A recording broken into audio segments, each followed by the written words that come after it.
오늘 시간에는 히데겔 다니엘 강의 20번째 시간입니다. 히데겔 강가의 환상과 새 기간의 비밀이란 제목으로 함께 말씀의 은혜를 나누길 원합니다.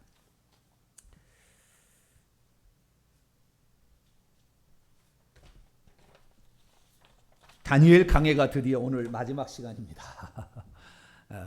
많이 했으면 좋겠는데 또 다른 성경도 많이 있기 때문에 이 정도 하면 되지 않겠나라는 생각이 듭니다. 그래서 오늘 이 시간에는 그동안 다니엘서를 공부했던 전체적인 것을 한번 요약하고 그 다음에 오늘 마지막 히데겔 강가의 마지막 그 예언을 봉함하라고 명령하는, 그리고 가브리엘과 미가엘 두 천사장이 강물 위쪽에 있는 그 하나님을 대신하여 이 땅에 오신 그분에게 어떤 질문했을 때 대답을 이렇게 해주시는 이 측면, 그 다음에 마지막으로 다니엘이 받을 복까지 얘기를 하는데 그 부분을 살펴보도록 하겠습니다. 다니엘서는 12장으로 구성되어 있고 크게는 두 부분으로 구성되어 있다겠죠. 1장부터 6장까지는 실제 일어난 사건들을 이렇게 기록해 놓았고요. 그 다음 7장부터 12장까지는 환상, 묵시를 이렇게 기록을 해놨어요. 그래서 이것은 장차 일어날 일이지 아직 일어나지 않아요. 길게는 400년 뒤에까지 일어날 모든 일들을 이렇게 기록해 놓은 것입니다. 짧게는 150년 뭐 가까이 이렇게 있을 때 여기까지 쭉 해서 이렇게 기록을 해 놨는데요.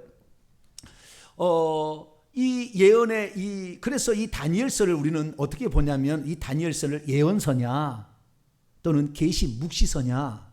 우리가 구약의 선지자라면 이사야, 예레미야 뭐 이런 걸 선지서라고 그러잖아요.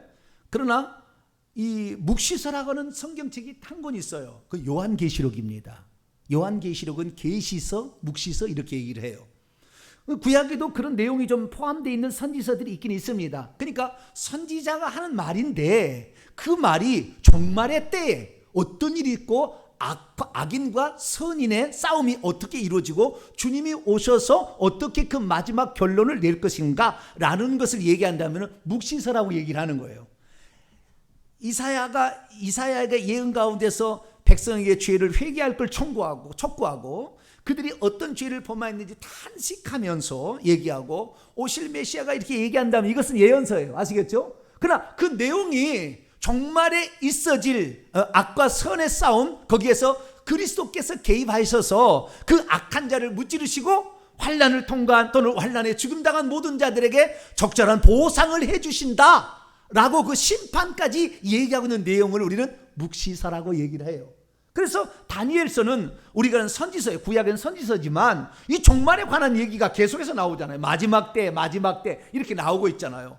그러나 이 마지막 때라는 이 마지막 때가 우리 다니엘서를 봤지만 8장에는 헬라 제국에서 올라오는 작은 뿔을 통하여 마지막 때를 얘기하고 있고, 7장에 보면은 로마 제국에서 올라온 한 작은 뿔을 통하여 이 적그러지는 이걸 통하여 마지막의 때라고 얘기를 하는 거예요. 그래서 예수 그리스도께서는 그 로마 시대에 이 땅에 오셨습니다. 로마 시대. 그래서 이 다니엘서의 이 마지막 때는 예수 그리스도께서 초림하심으로 마지막 때가 시작되었다고 보는 것이고, 그러나 이 다니엘서 우리가 묵시사를 하지 않는 것은 예수 그리스도의 초림도 마지막 때의 시작이에요. 왜? 로마 시대에 작은 뿔이 올라온다고 그랬으니까. 그래서 마지막 때지만 진짜 마지막 때에 또 마지막 때. 그러니까 예수 그리스도부터 시작된 종말이 천국이 가까웠다. 예수님이 얘기했잖아요. 회개하라. 지금 만약에 회개치 않으면 도끼가 나무 뿔에 놓여 있어 쳐버릴 거다 라고 얘기를 했으니까 그 초림부터 이미 종말이 시작된 거예요. 그래서 유대인들을 구원하고 그 다음에 이방인을 구원하려고 했는데 결국에 이 유대인들이 거부함으로 말미암아 이방인에게 빨리 갔고, 이방인을 통하여 오늘까지 복음을 증거하고 있고, 하나님의 순교자의 수까지 차지 않아서 아직까지 와서 2020년까지 지금 와 있는 상태예요. 그러니까 우리는 지금 마지막 때의 마지막 때를 살고 있습니다. 뭐라고요? 마지막 때의 마지막을 살고 있다. 얼마큼 그러면 이 마지막 때에 남았느냐? 얼마 안 남은 것 같아요. 이미 다 하나님 말씀하신 건 다 이루어졌어요. 이거 막고 있는 것이 있어서 몇 가지 있는데요, 거의 다 왔어요. 그래서 진짜 마지막 때 이 온 세계가 하나님을 대적하여 일어나서 하나님을 대적하는 이런 전쟁을 아마겟돈 전쟁이라 하는데, 지금 온 세계가 대적이 일어나는 것이 차별금지법, 동성애법이에요. 이런 걸 통해 온 세계가 하나님의 창조의 질서를 완전히 허물어 버립니다. 여자가 여자가 만나서 결혼하고 남자가 남자가 결혼합니다. 스웨덴 이런 나라 같은 경우는 아이들한테 물어봐요. 뭐라고 얘기하느냐? 아이들한테 물어봐요. 너 오늘은 남자야 여자야? 오늘은 남자 할래요. 그러면 남자래요. 오늘은 여자 할래요. 그럼 여자 한다는 거예요. 이건 뭐 완전히 이건 이상한 게 돼버려요. 그래서 이 성이라는 거, 이 차별금지법이 이게 이 성이라는 거 이것을 이제 그 이상하게 흔들어 버린 거 아닙니까? 성을 뭐 46개인가요? 성을 나눠가지고 오늘은 남성은 70%, 여성은 한 30%인 날입니다. 그러면 오늘은 어떤 화장실에 가야 돼요? 남장 화장실에 가야 돼요. 오늘은 여성이 60%고 남성이 40%입니다. 그럼 어디 화장실에 가야 돼요? 여자 화장실에 가야 되는 거예요.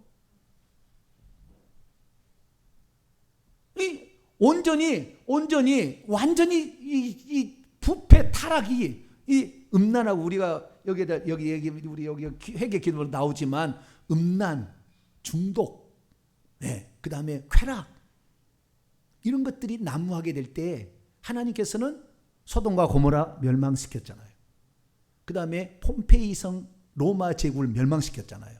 그러듯이 결국에 이 마지막 때 지금 와 있어요 이미.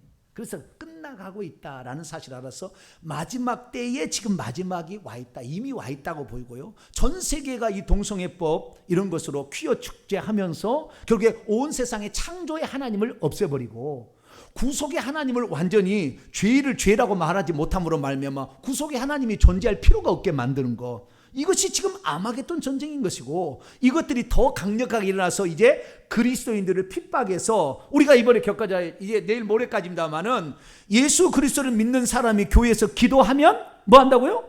벌금을 물린다. 불법을 만든 불법이 되는 거죠. 불법이. 이런 세상이 되는데 이 불법이 돈만 물리는 것이 아니라 나중에는 감옥에 가두게 되고 나중에는 죽인다 그 말이에요.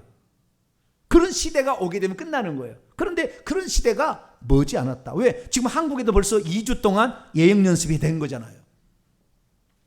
2주 동안 딱 내일 모레까지 14일 이 2주 동안 지금 연습을 한 거예요. 그래서 앞으로 이런 일들은 더 강력하게 일어날 것이고 나중에 예수 그리스도를 믿는 사람이 지조를 이 다니엘서를 준 이유가 거기 있어요. 지조를 지키라. 이거 지조를. 신앙의 지조를 지키라.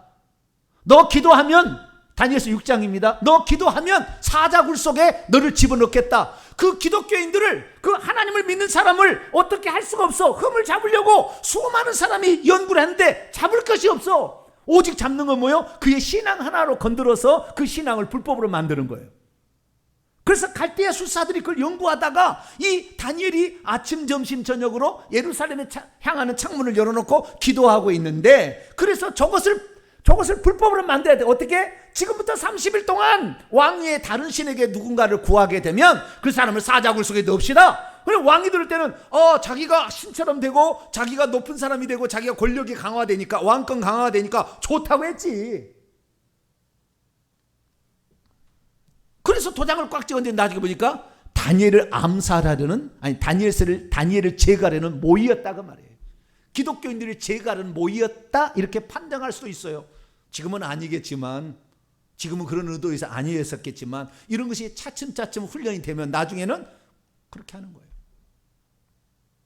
그래서 우리가 이 다니엘서를 공부하게 될 때 이 다니엘서는 실제 일어나는 역사 속에서 1장부터 6장까지 우리가 어떤 자세로 신앙생활을 할 것인가, 이것은 딱 두 가지예요. 딱 두 가지. 첫째는 뜻을 정한 인생. 뭐라고요?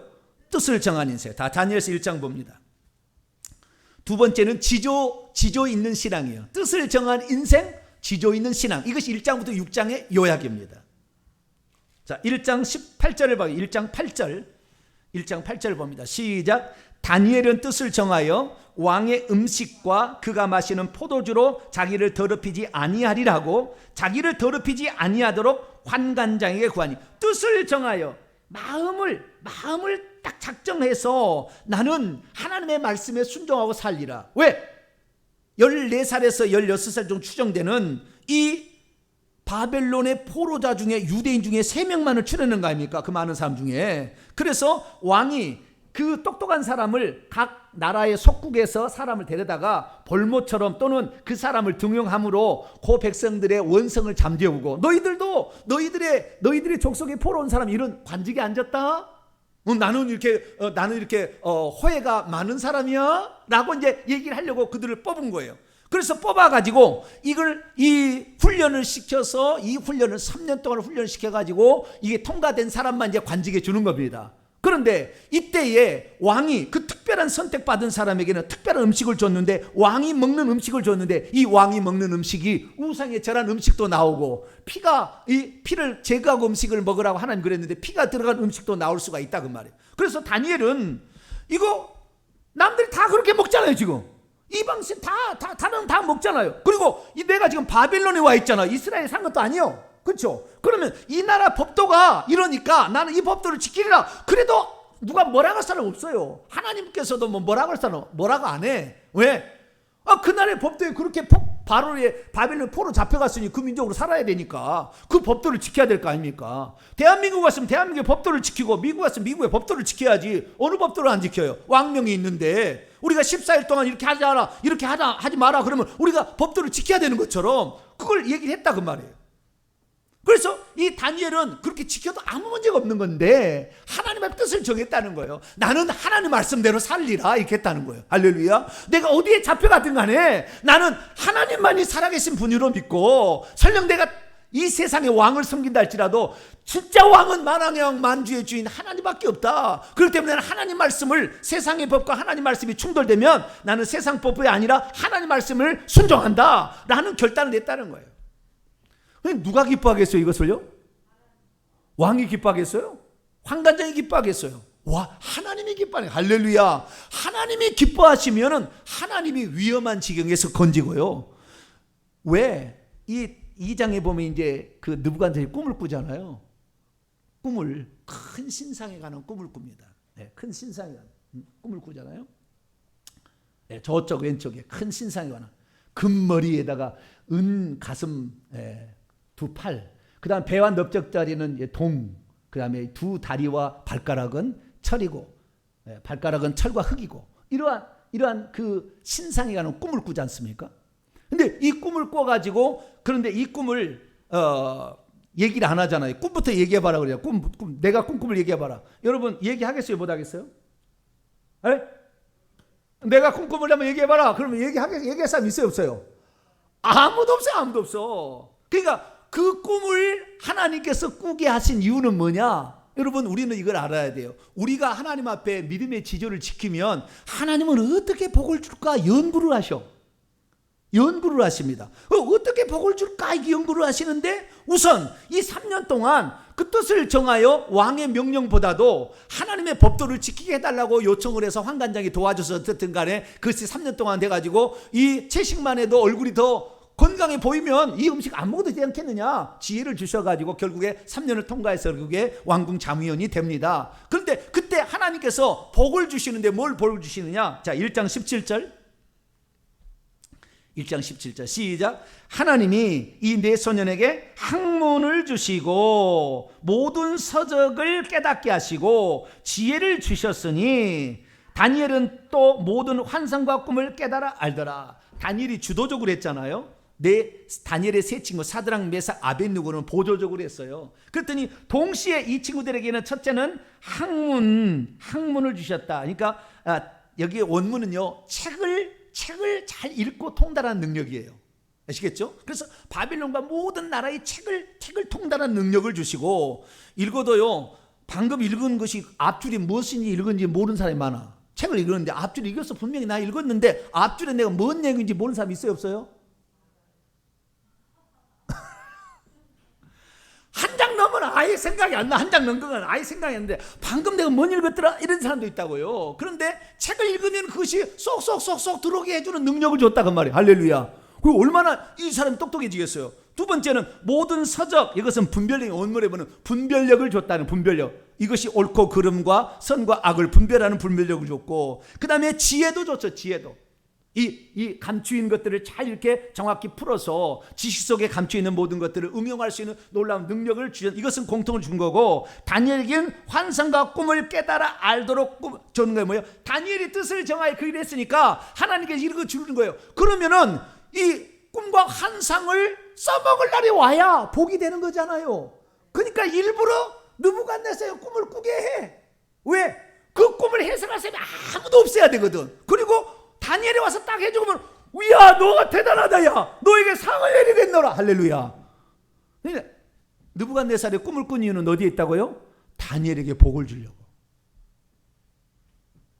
뜻을 정한 그 다니엘이 너무 이쁘니까, 나이가 든 것도 아니고 이제 소년이 그 생각을 하니까 하나님께서, 여러분은 하나님을 어떻게 하면 기쁘게 할 것인가를 생각하고 그것을 찾을 수 있게 되기를 축원합니다. 그런 사람을 하나님께서는 복을 주려고, 심지어 느부갓네살 왕도 생각이 안 나게 꿈을 들으니까 생각이 나. 그런데 아무도 해석을 못해. 갈대아 술사 무슨 마법사 다 데려와, 아무도 안 돼. 그런데 어쩌다가 얘기 듣다가 왕이 다 죽인다고 하니까, 무슨 얘기입니까? 왕이 그래요? 제가 가서 해드리게. 그리고 얘기를 한다. 그 뭐요? 하나님께서 환상으로 다니엘을 다 보여줘 버리는 거예요, 꿈을. 그래서 결국에 다니엘을 복 주려고 느부갓네살 왕의 꿈을 꾸게 한 거라 그 말이에요.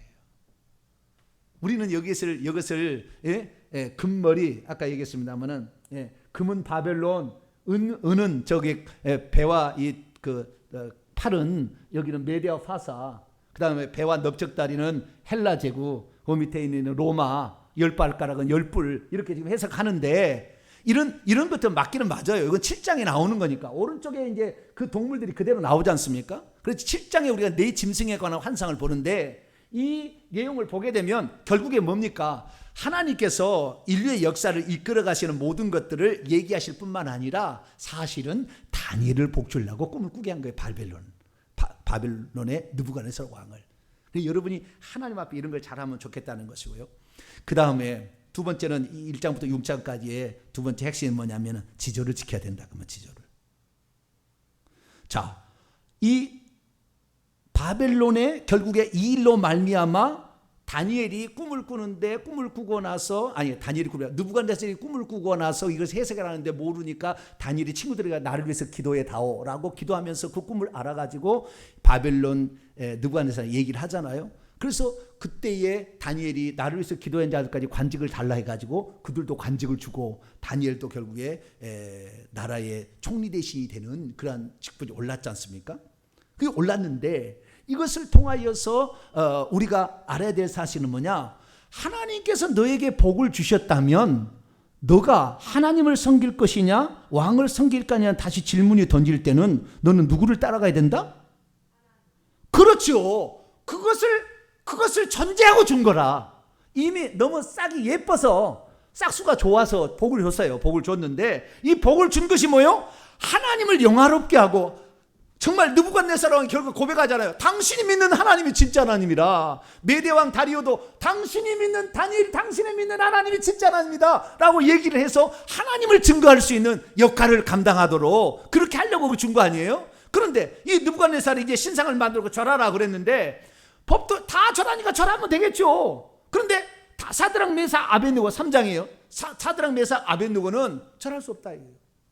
왜? 이 관직을 준 것은 당신이 준 것이 아니라 하나님이 나를 어여삐 여겨 주셨으니 나는 하나님 말씀을 따라가겠노라. 혹시 당신이 나를 이렇게 죽인다 해서 하나님이 나를 거들떠보지 않아서 내가 풀무불에 들어가서 불에 타서 죽는다 할지라도 나의 마음은 변함이 없습니다. 할렐루야. 이런 사람이 복을 받는 거예요. 할렐루야. 이런 사람, 지조를 지키는 사람이 복을 받는다 그 말이죠.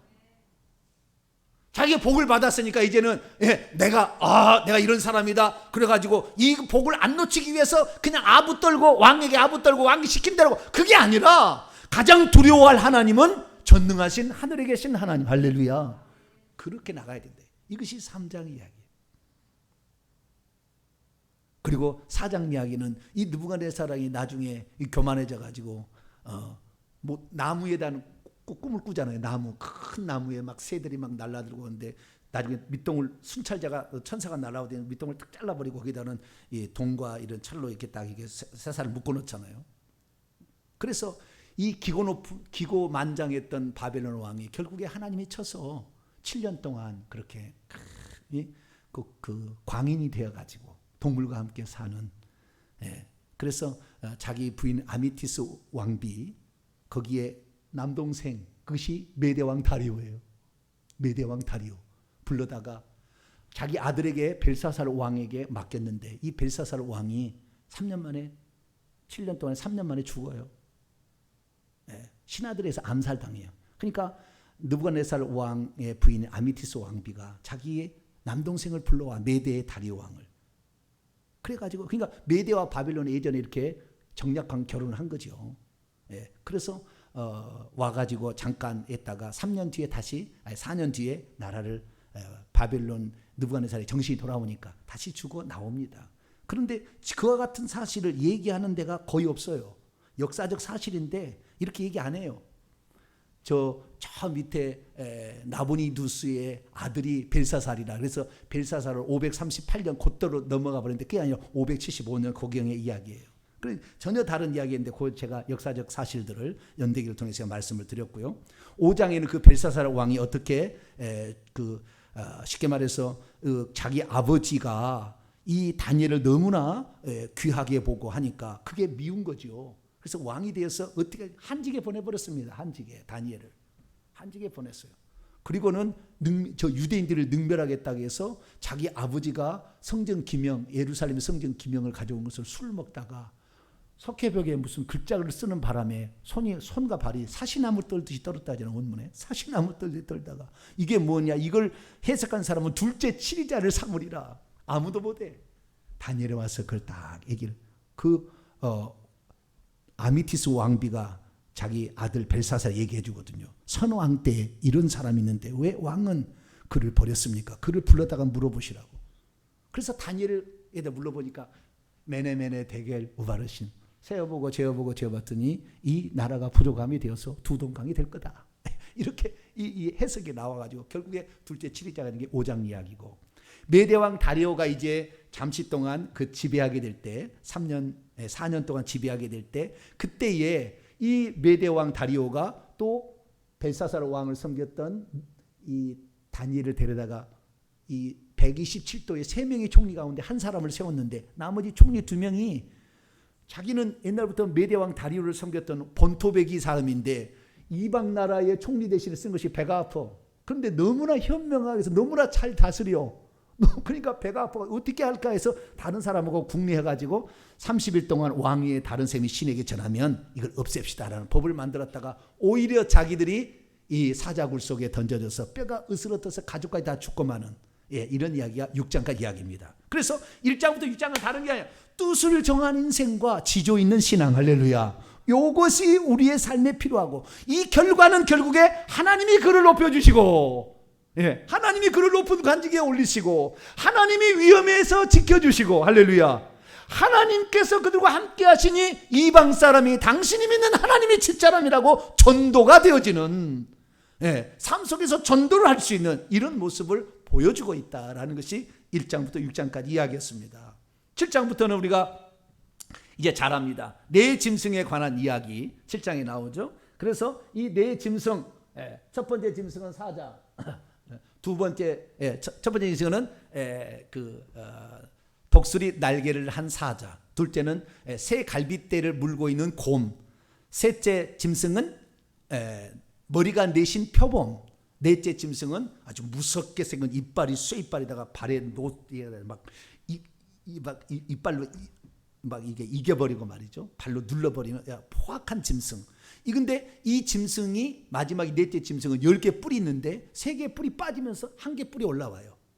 이것이 로마 나라죠. 그래서 첫 번째는 바벨론, 둘째는 메데와 파사, 셋째는 헬라, 네 번째 짐승은 로마 나라인데, 그 로마 나라의 로마 나라가 476년에 이제 망하게 되고, BC AD 476년에 망하게 되고, 그쯤에 10개 나라로 분리가 됩니다. 그래서 10개 나라를 분리했는데 그 중에 3개가 뽑히고 1개 뿔이 올라왔는데 이것이 바로 로마 교황청이다라고 제가 해석을 해드렸고요. 그래서 1000년 동안 이 로마가 이 다스리게 전 세계를 다스리게 했는데, 이 한 작은 뿔이 적그리스도와 같은 인물인데 이 작은 뿔은 뭐 하는 사람이에요? 하나님의 백성을 핍박하는 일이에요. 계속 그거예요. 다니엘서 7장부터 12장까지는 하나님의 백성이 계속 환난을 당한다는 거예요. 그래서 그 믿음을 정결한 연단을 받은 정금 같은 신앙으로 만들기 위해서 그들에게 하나님께서는 흔들어 보는 일이 계속 있다는 거예요. 그래서 다니엘이 7장부터 12장까지 본 것은 이런 하나님의 백성들이 계속해서 한때와 두때와 반때의 어려움이 있다. 1260일이 있다. 2300일이 있다. 오늘 조금 전에 했던 1290일과 1335일의 환난이 있다. 이런 얘기들을 계속해서 함으로써 그리스도인들은 그런 환난의 때에도 결코 굴하지 말고 신앙을 지켜나가자라는 것이 거기에 예언의 핵심이고, 앞으로 되어질 모든 세계 역사 이야기는 하나님이 주도권을 가지고 그 짐승들을 이끌어 가는데, 그 짐승들이 결국에 세상에 일할 대제국들을 가리키는 것이고, 어떤 상태로서 전 세계를 지배할 것인지를 7장에는 4마리 짐승, 8장에는 순양과 순념소를 통하여 메데와 파사, 그 다음에 헬라 제국, 메데와 파사 제국의 메데와 파사, 그 다음에 헬라 제국이죠. 메데와 파사, 헬라 제국에서 또 작은 뿔이 또 올라와요. 이것이 8장 이야기입니다. 그래서 8장 우리가 살펴봤습니다마는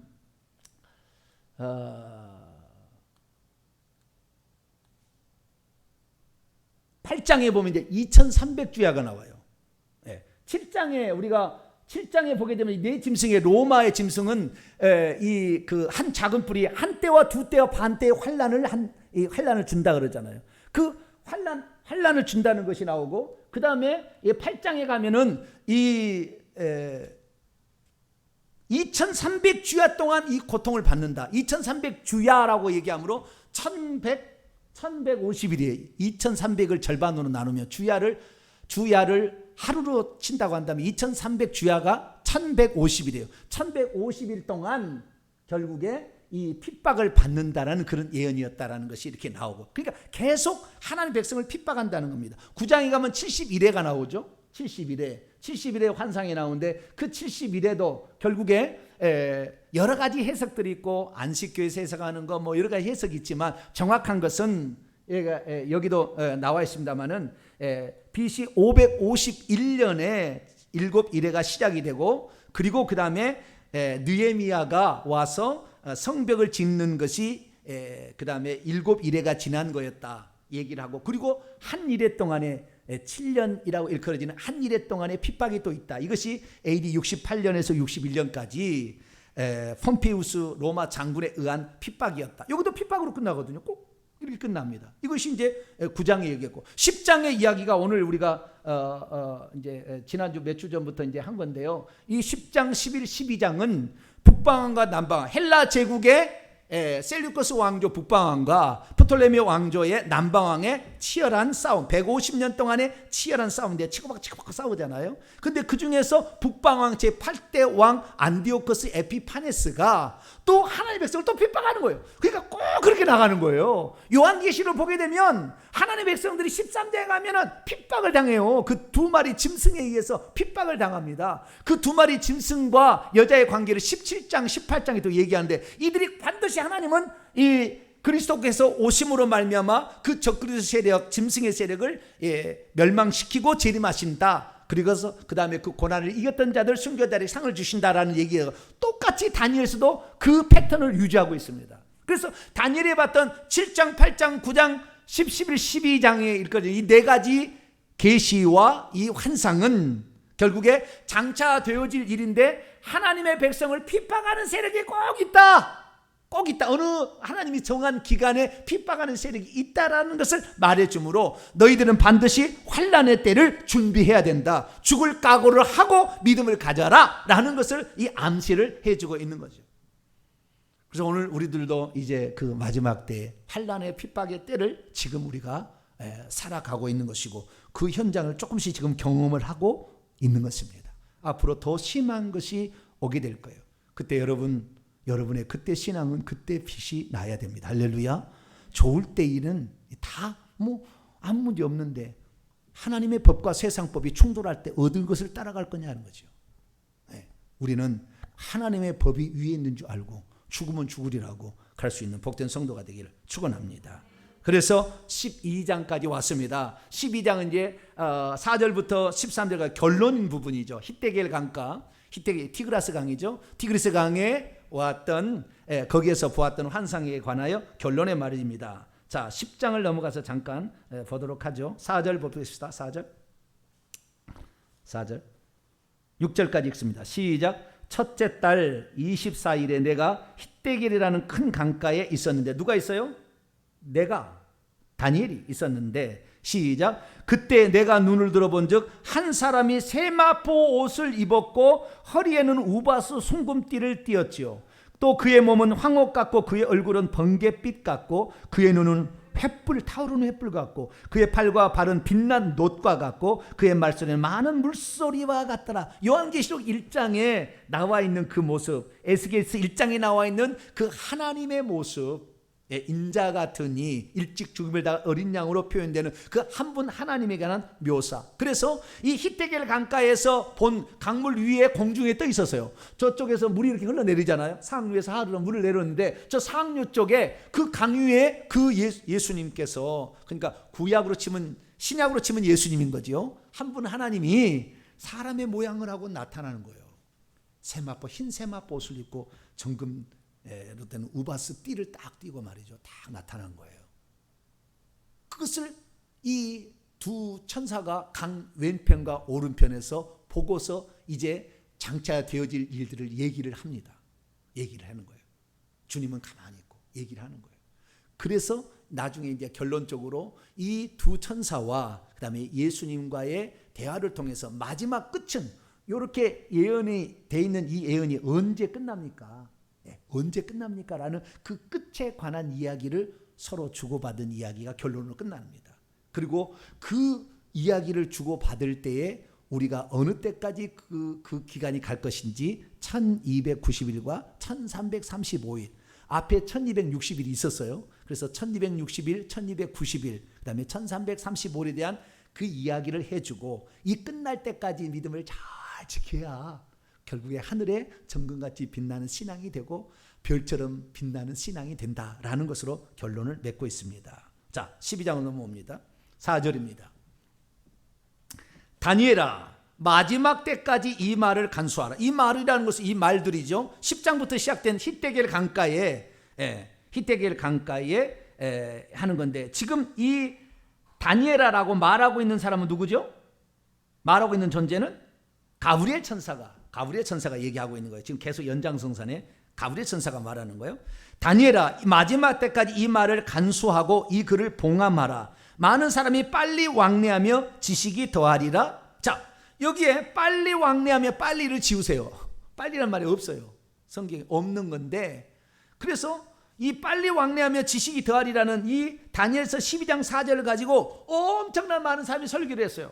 교통의 마지막 시대 가면 교통이 막 빨라져가지고 서울과 부산 사이 2시간이면 왔다 갔다 한다. 뭐 광주는 1시간 반이면 되고, 저 뉴욕까지는 이제 비행기 초음속 비행기가 나오면 몇 시간 간다. 빨리 교통이 빨라진다. 지식이 더한다. 인터넷이 발달해가지고 온갖 지식이 막 왔다 갔다 마지막 때는 이렇게 된다. 이거 설교를 하는데 절반은 맞고 절반은 틀려요. 교통이 빨리 왕래한다는 말이 아니에요. 이 말은 뒤에 지식이 많아진다는 건 맞아요. 근데 교통이 빨라진다, 교통의 발달을 얘기한 게 아니었는데, 이 한글 성경 빨리란 말이 원문에 없습니다. 원문에 없어요. 영어로 만약에 이것을 표현한다면 말이죠, many, 많은 사람들이 will go here and there, 여기저기로 가게 될 것이다. 여기저기로 돌아다닌다 그 말이에요. 그 원문에 보면요, 여기저기 이리저리 헤매고 다닌다 그런 뜻입니다.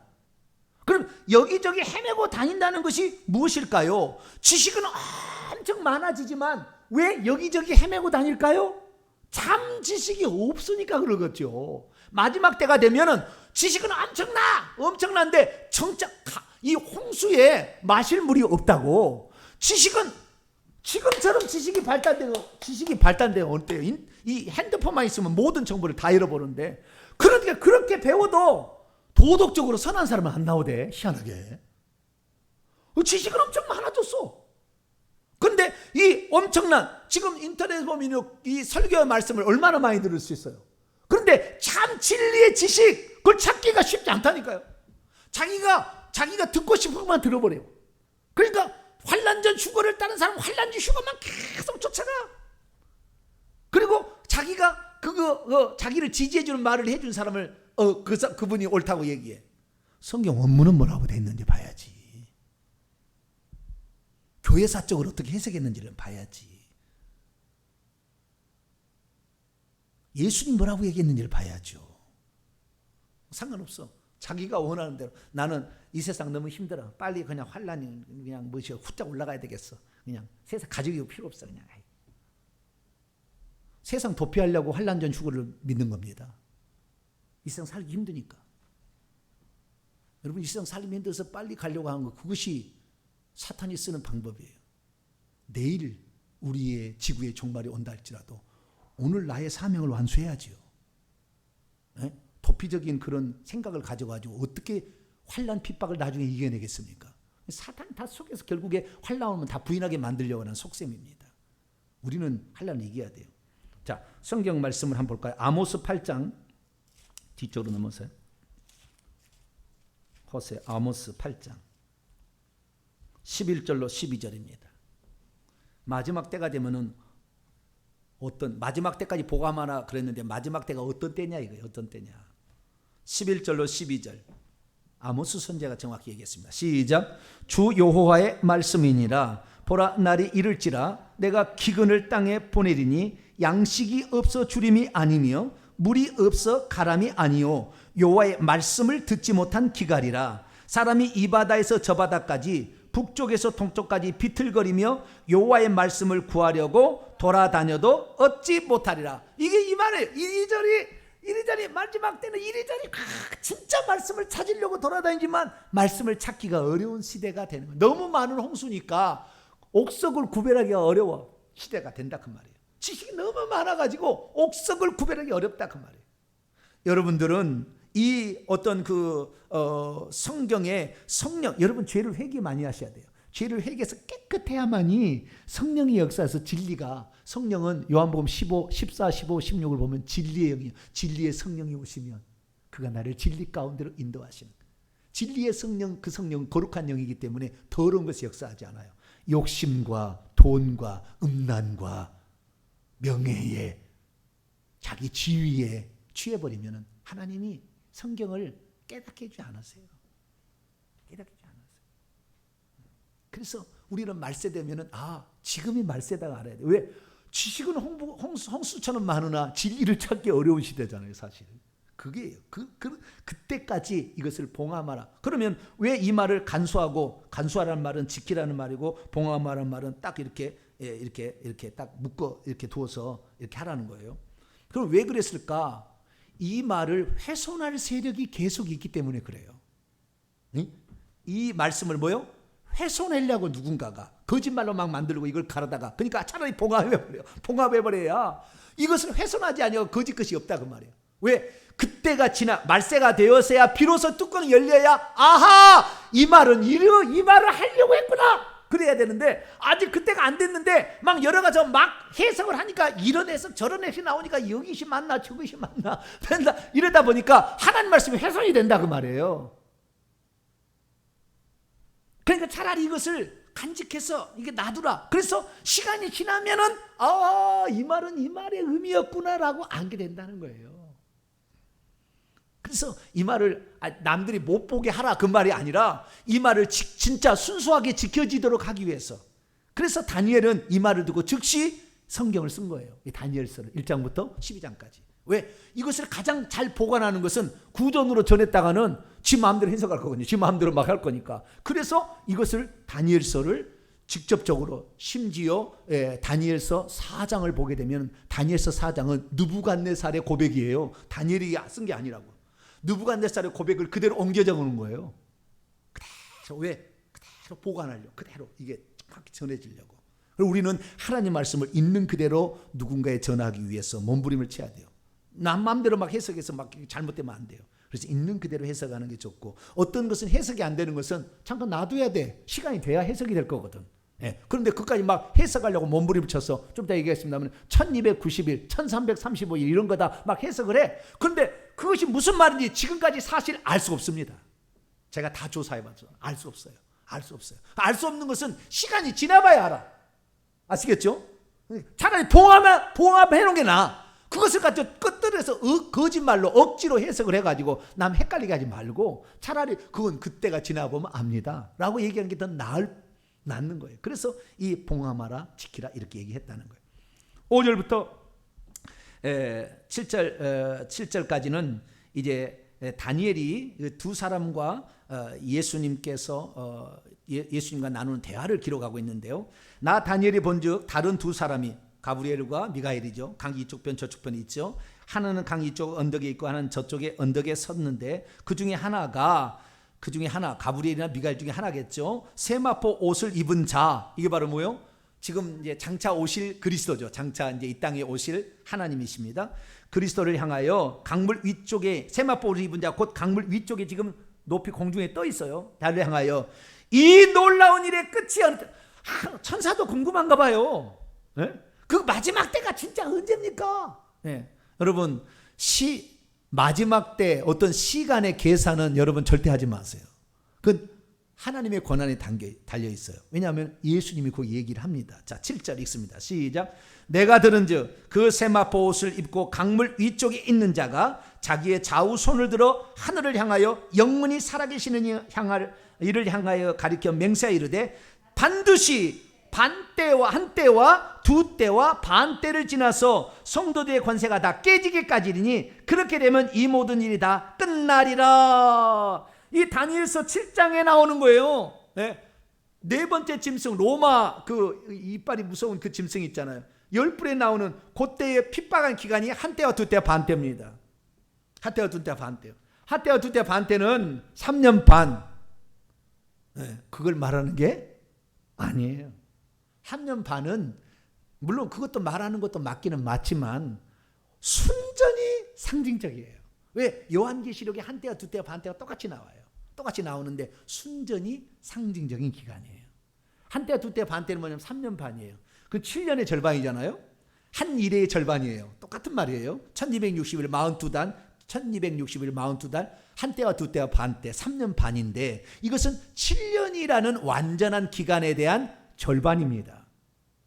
그러니까 이 7년이라는 것은 환란을 가리키는 기간이에요. 한때와 두때 반때 1260일은 환란의 기간이에요. 그래서 요한계시 13장에 보면 짐승이 하나님의 백성을 핍박하는 기간이라고 딱 나와.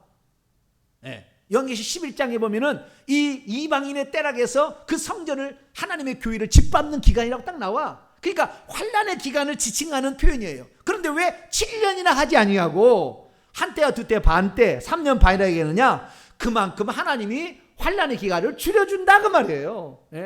우리의 환란의 기간은 완전히 죽어 없어서 다 없어버릴 때까지 하나님 환란을 주는 게 아니라 원래는 그럴지라도 줄여준다. 환란의 날을 감하지 않으면 마태복음 24장에 나오잖아요. 그 환란의 날을 감아주지 않으면은 택하신 사람도 구원받기 어려워. 그러니까 하나님께서 그것을 많이 감해준다 그 말이에요. 할렐루야. 그 감해준다 이걸 말하는 거예요. 근데 이거 갖고 이제 또 뭐 날짜 계산하면요 이렇게 계산하고 저렇게 계산하는 게 많아 계산법이. 하지만요 그건 다 예표지 진짜는 상징적인 기간이에요. 하나님의 백성들이 짐승의 적그리스도 귀신들의 사탄에 의해서 핍박받는 기간입니다. 그 기간을 가르쳐주는 것 1260입니다. 한때와 두때 반때.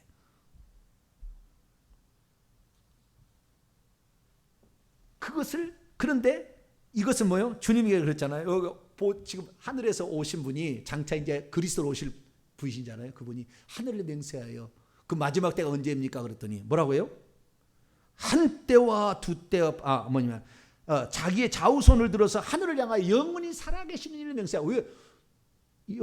사도행전 1장 7절에 때와 기한은 아버지께 정하신 것이요 너희의 알 바 아니라고 그랬죠. 마태복음 24장 16절에 주님이 언제 오십니까? 그랬더니 아들도 모르고 천사도 모르고 아버지만 안다. 그렇듯이 그 권한은 성부께 있는 거예요. 때와 기간은 누구에게 있다고요? 권한이 성부께 있는 거예요. 아버지께 있는 거예요. 아버지께. 삼일체로 말하면 아버지께 있는 거예요. 그리고 힌트를 줬죠. 한 때와 두 때를 반 때를 지나 환난의 기간을 지나고 성도의 권세가 깨어져서 그 핍박 중에서도 결국에 견디는 자가 구원을 받는다. 그러니까 여러분, 환난을 당하는 것은 마땅히 돼야 될 일이다. 아시겠죠? 그러니까 우리가 국가의 시책하고 교회 시책이 이렇게 충돌되면은 때가 가까우고 있다. 지금 빨리 아셔야 돼요. 때가 가까우고 있구나. 그렇지만 다니엘이 할지라도 8절, 내가 듣고도 깨닫지 못했어요. 내가 이르되 내 주여, 그 강물 위에 있는 분한테 이 모든 일의 결국이 어떠하겠나이까? 똑같은 질문을. 네? 아까 천사도 궁금해가지고 그때가 언제입니까? 이렇게 물어봤네요. 야, 때는 아버지께서 영생하시는 이가 결정하시는 것이고 중요한 것은 너희들이 환난이 지나야 온다. 그때가 끝난다라고 얘기했잖아요. 다니엘도 또 궁금하잖아요. 자기 민족에 관한 거고 막 핍박에 관한 거니까 또 물어봅니다. 그러니까 또 뭐라고 주님이 얘기하시느냐? 그가 이르되 다니엘아 갈지어다. 이 갈지어다는 너의 길을 갈지어다입니다. 원문에 너의 길을 가라. 네가 해야 될 일을 하라. 그 이때에 관심 갖지 마라 이 말이에요. 너의 해야 될 일을 하라 이거예요. 오늘 우리가 원문에 보면은요, 영어로 보자면은 이 다니엘 B 거기에 보면 뭐라고 되어 있냐면은요, 9절에 너의 길을 가라. Go your way, go your way, go your way. 너의 길을 가라. Go your way. 헬라 원문을 보면 그렇게, 히브리 원문을 보면 그렇게 돼 있어요. 너의 길을 가라. 왜 그런 게 궁금하냐? 오늘날 많은 사람이 너무 숫자에 궁금해. 언제 주님이 오시나? 몇 월 며칠에 오시나? 언제 오시나? 1992년 10월 28일에 오시나? 1988년에 하나님에게는 1988년에 온다고 그랬어요. 저 안식일 교회는 1844년에 온다고 그랬다고요. 안 와. 절대 안 옵니다. 우리가 몇 년에 온다 하면 절대 주님 안 와. 그러니까 누가 언제 온다 그러면요, 그날은 절대 안 오겠구나 이렇게 믿으시면 돼. 아시겠죠? 네. 때와 기간을 우리의 생각 가운데 주자. 아들도 모른다고 했는데 뭘 안다고 그래? 그것은 모독하는 거예요, 하나님을. 절대 모른다면 모르는 것이지. 그걸 알 수 있다. 뭐 빛의 아들들은 안다. 대강 짐작한다는 얘기고, 그때가 되면은 임신한 여자가 자기 자식 낳을 자리 어느 정도 하지만 몇 월 며칠 몇 시에 난지 아무도 모르잖아요. 애가 나올 줄을. 그렇지 마찬가지로 그때가 가까움을 아는 것이에요. 무화과 나무가 잎이 나면은 여름이 가까움을 아는 것처럼 그렇게 아는 거지, 정확할 그 날짜와 그 시간을 절대 모른다 그 말이에요. 그런데 몇 월 며칠 날 온다? 천만에 만만의 콩떡이라. 절대 그럴 일 없어요. 다니엘아 너의 길을 가라. 이 말들은 마지막 때까지 간수하고 봉합하라. 많은 사람이 이것을 떠들어가지고 자기 나름대로 해석하려고 몸부림을 칠 거다. 그 사람을 속일 거다 거기에. 그래서 이 시한부 종말론을 만들어서 자기 재산 다 팔고 막 신혼 입고 나가서 기다리고 막 할 거다 이게. 여러분 절대 신혼 입지 마세요. 하나님이 입혀주시는 것이지 여러분이 신혼 입는다고 천국에 그냥 푹 떠서 올라갈 줄 알았어요. 1844년에 주님이 온다고 엘렌지 화이트 그 안식교 말이죠. 안식교에서 그 얘기를 했어요. 원래는 안식교가 아니었어요. 그거에 안 이루어져 가지고 자기들이 만든 것이 안식교가 나온 거예요. 이 계산은 다니엘이 그렇게 계산을 많이 한 거예요. 다니엘서는 막 계산한 거예요. 계산해 가지고 1844년이다. 이 기간이 딱 나와요. 그게 이제 자기들이 계산한 게 나오는데요.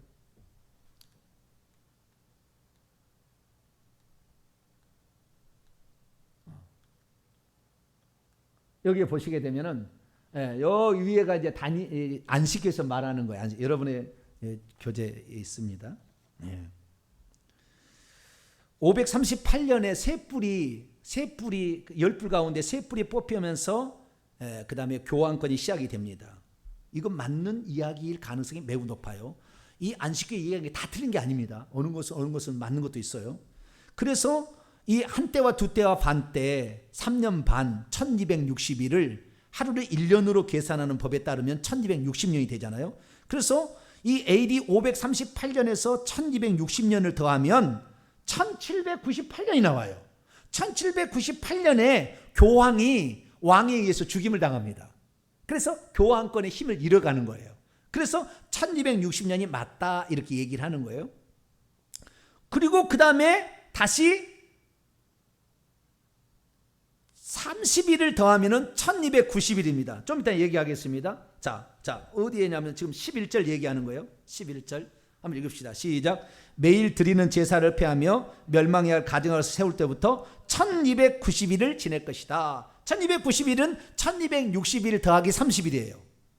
그러니까 1260년 더하기 30년을 더하면 30년을 더하면 몇 년이죠? 거기에다가 다시 또 12절 보면은 1335일이 나오잖아요. 1335일.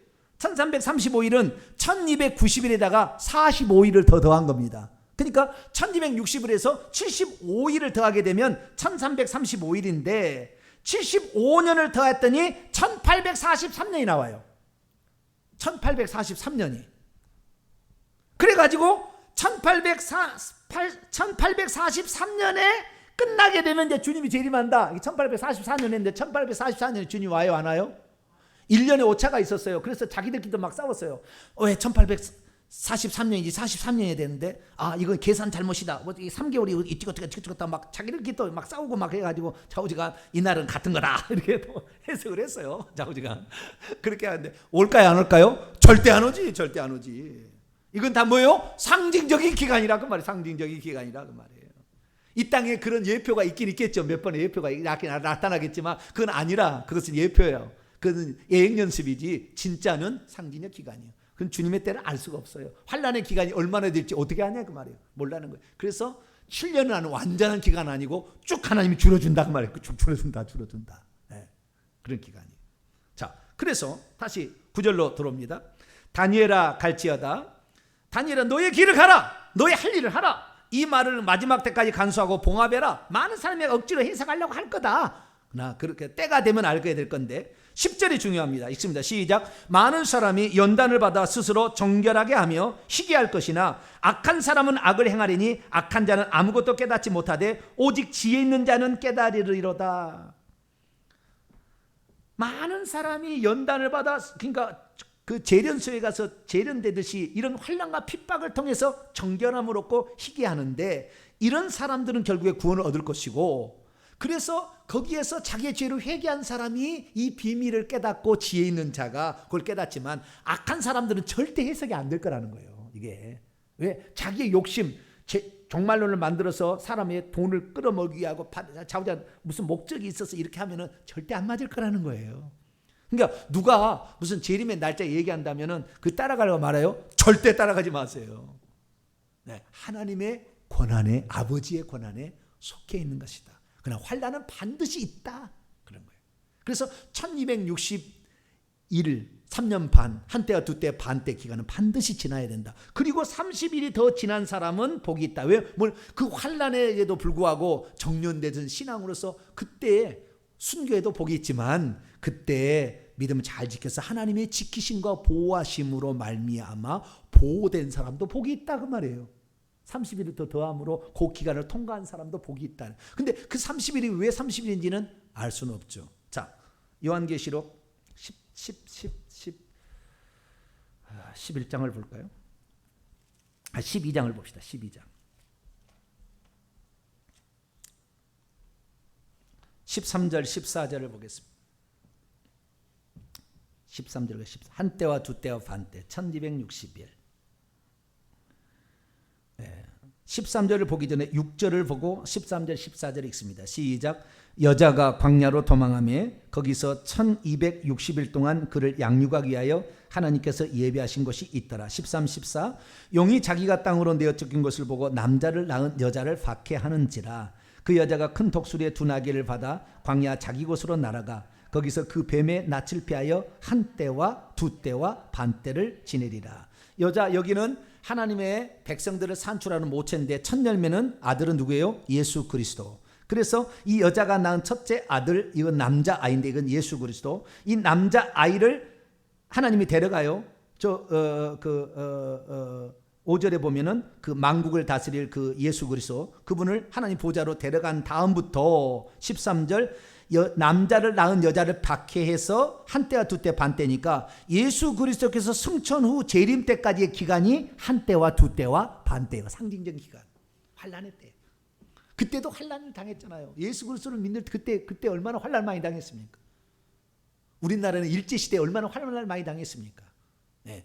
환난의 때는 계속 있는 거예요. 예수 승천 이후부터 재림 때까지를 한 때와 두 때, 반 때라고 하는 것이지. 저기 엉뚱하게 계산도 70일에 계산도 엉뚱하게 458년으로 계산해가지고 2300주야 계산은 안식일교는 엉뚱하게 그 날짜 맞지도 않아요. 연대기에 틀려버리니까. 지난번에 얘기를 했으니까요. 551년이 맞는 거지 458년 아니에요. 그러니까 완전히 틀려버려요. 그래서 우리는 계산하려고 하면 잘 안 돼. 그게 아니에요. 우리는 여기를 통해 한 때와 두 때와 반 때는 핍박의 기간인가 동시에. 자, 핍박 13장 볼까요? 요한계시 나왔으니까 13장.